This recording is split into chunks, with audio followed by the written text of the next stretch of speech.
So Elon Musk just became the richest man on planet Earth, worth a combined net worth of 195 billion US dollars, just overtaking Jeff Bezos, the founder of Amazon, who's been sat on that top spot for a good couple of years. Elon Musk is now considered to be the richest man on planet Earth. Elon Musk is for sure a lovable character and has many fans, including me here. I may disagree on Tesla, but overall I do love Elon's philosophy and drive to success. In this video, we're going to be talking about how Elon Musk became the humble person that he was in South Africa to the richest person on planet Earth. I know it's a little bit different to the channel, so if you please bear with me and stick around, and make sure you've hit that like button even before the intro.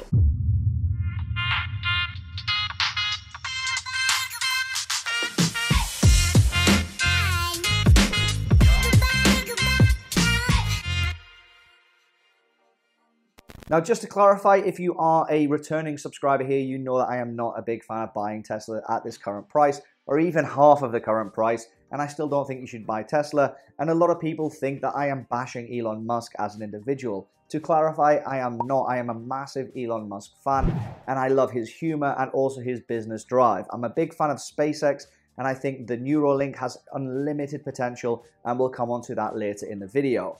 In this video, I just want to talk about Elon Musk as an individual and his rise to success. So if you could do me the kind favor, after all the research I've put into this video, just please do make sure that like button is turned blue. It massively helps me out with the YouTube algorithm. If you are new here, subscribe and turn on the bell. I'm not going to mention any brokers, but if you want to check them out, they're in the description. Anyway, let's move on. Elon Musk, the richest man on planet Earth. Where did it all start? Well, quite frankly, it started in South Africa. That's right, Elon Musk is not an actual American by birth. He was born on the 28th of June 1971 in South Africa. His mother is a Canadian citizen, and his mother is a model, and his father was an engineer, a successful engineer. Now, I'm not going to go too much into Elon's childhood because he actually had quite a tough upbringing. His father was very harsh, and a lot of people have called his father a lot of names. I don't know the bloke, and I don't really want to say too much negative about an individual, although he does seem like a pretty mean character. Now, given the tough upbringing, Elon actually had to save up money to buy his first computer, a Commodore, at age 10. At age 10, Elon Musk showed a desire to get into computing. Now, to me and you, that might sound crazy because most people have a phone or something like that at age 10 these days anyway. Back in 81, when Elon was age 10, computers were nothing. They didn't really exist, and actually a lot of people thought it was a phase. You know, you've got to think back, this is like before Tetris.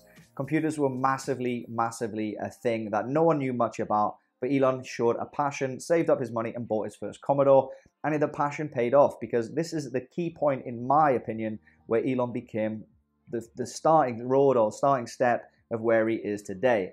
At age 12, he created his own game. Now, the game was called Blaster, and at age 12, Elon Musk completely programmed this game. Might not sound like much because it is very similar to Space Invaders, but going back then, you could sell programs to certain companies, and Elon Musk actually sold this for $500 US.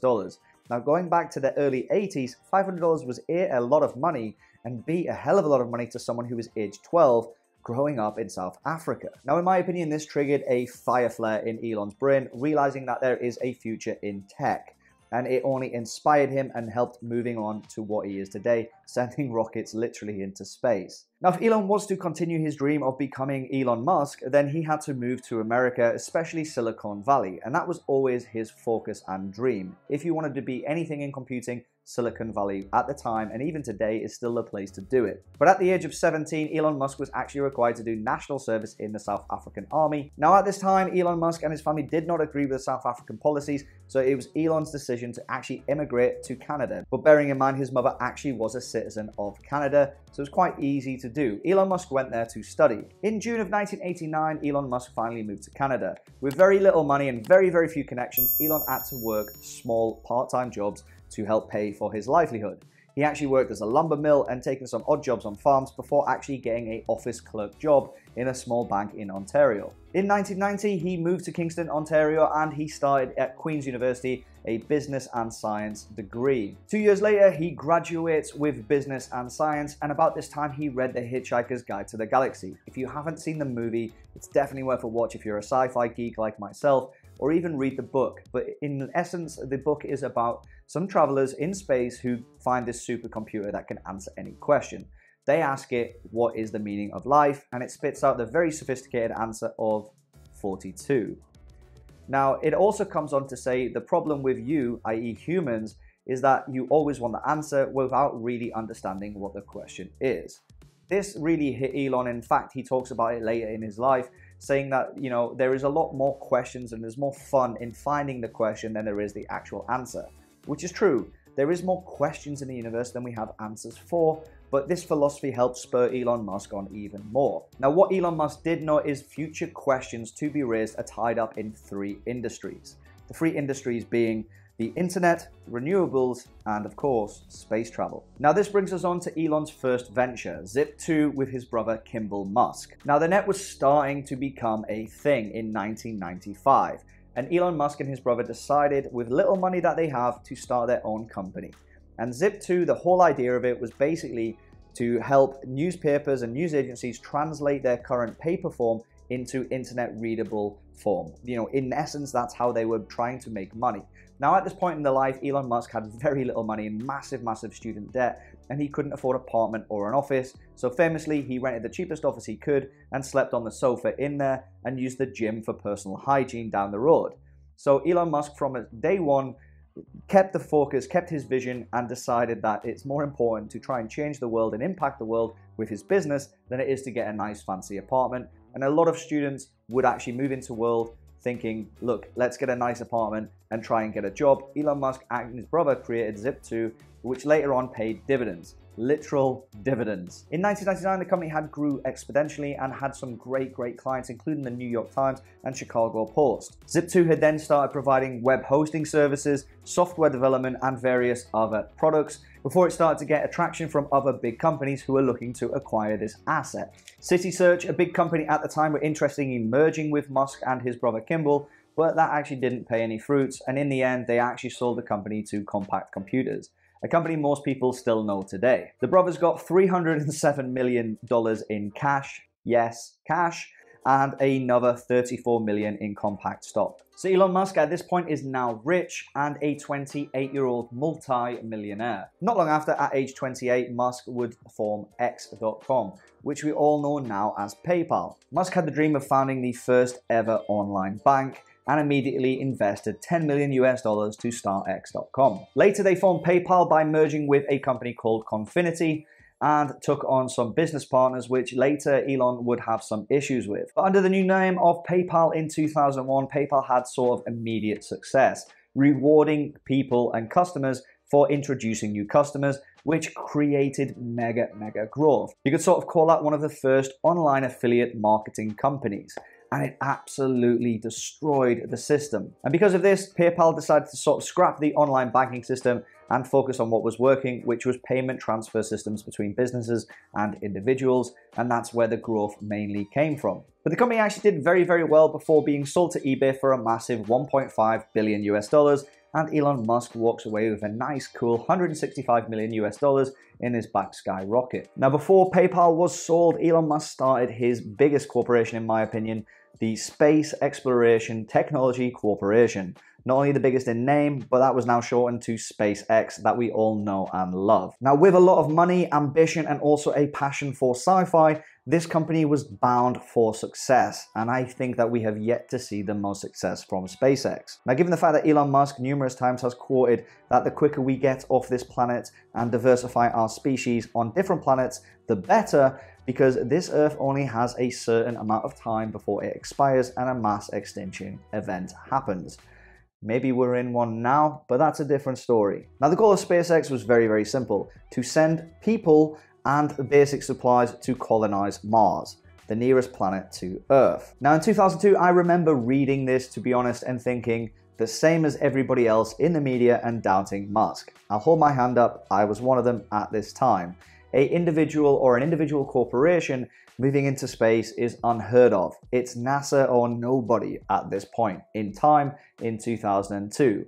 Everyone thought Elon Musk, including the media, was just a rich playboy with too much time in his hands, playing projects, a bit like what Richard Branson did when he traveled around the world in a hot air balloon. But Elon used this negativity as fuel. In fact, he went and got the greatest minds from all the aerospace companies on Earth. Companies like Boeing and NASA, he recruited the best engineers and mathematicians and employed them at SpaceX. Musk has been quoted numerous times saying at the time he was disappointed with NASA's interest to actually move into space exploration, and since the moon, the interest in space in the public eye has actually fell down. So his whole goal was to pique people's interest and get people back into loving space, and if he did this, he knew that funding would come from big companies such as NASA, and he was bang on right. Now the Falcon 1 rocket was SpaceX's first baby, if you want to call it that.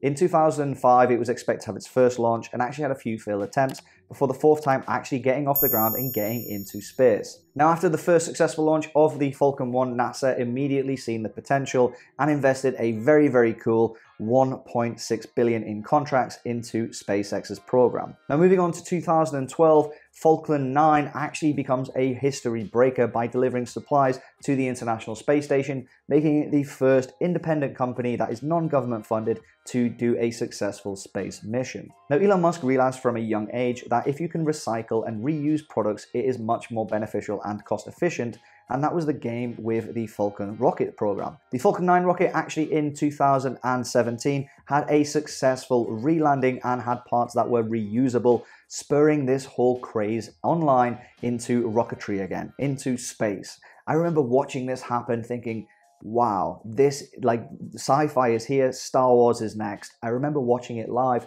and thinking, he's gone and done it. This is going to open the game, and it for sure did. In 2019, Starlink was launched, which is a numerous amounts of satellites, and still more are getting launched as we speak. The whole idea with Starlink is to provide broadband speed internet around the globe, and more importantly into rural areas. Starlink is super cool because you can actually go online and track it. And at nighttime, if it's in your area at the right time, you can actually see it. I've seen this happen twice, and it is a must see.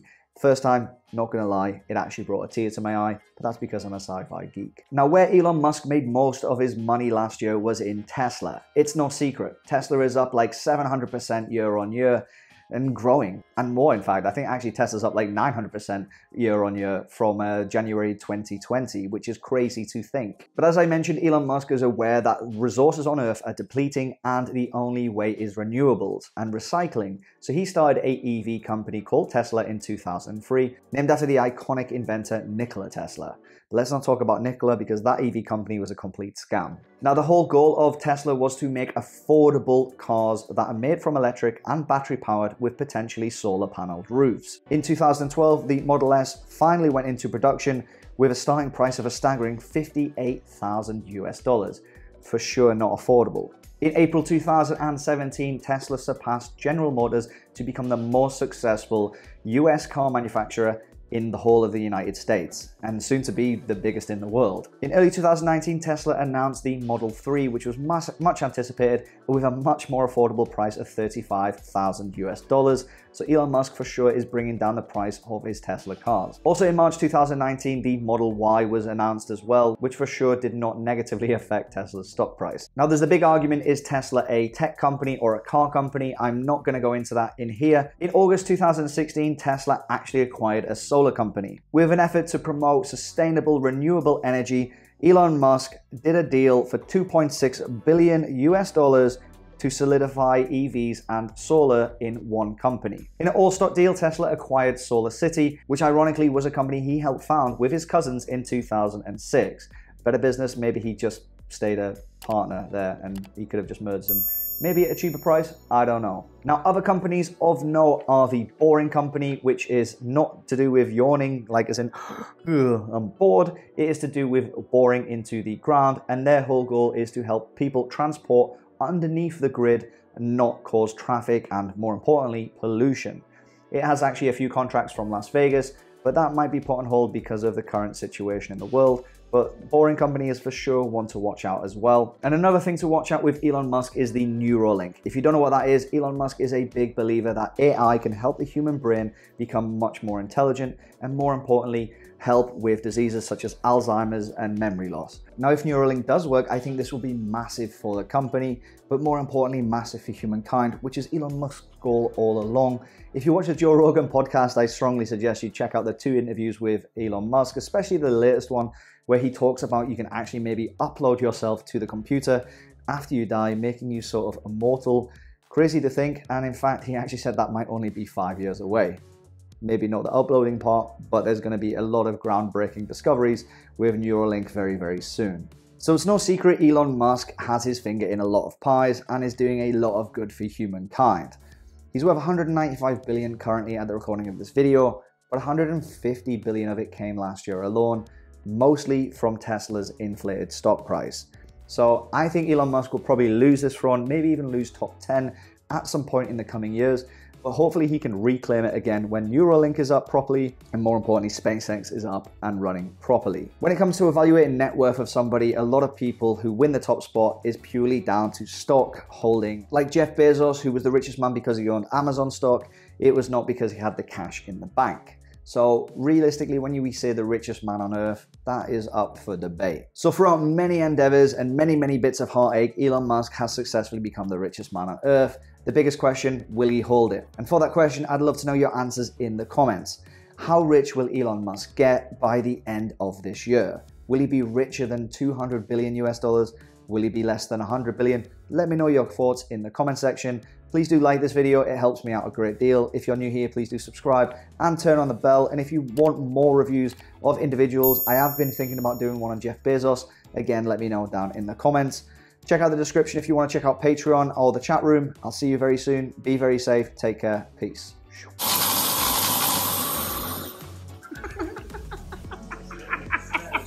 Yeah, it's a terrible idea. Terrible. Shouldn't buy one. I said don't buy this flamethrower. Don't buy it. How many did you make? 20,000.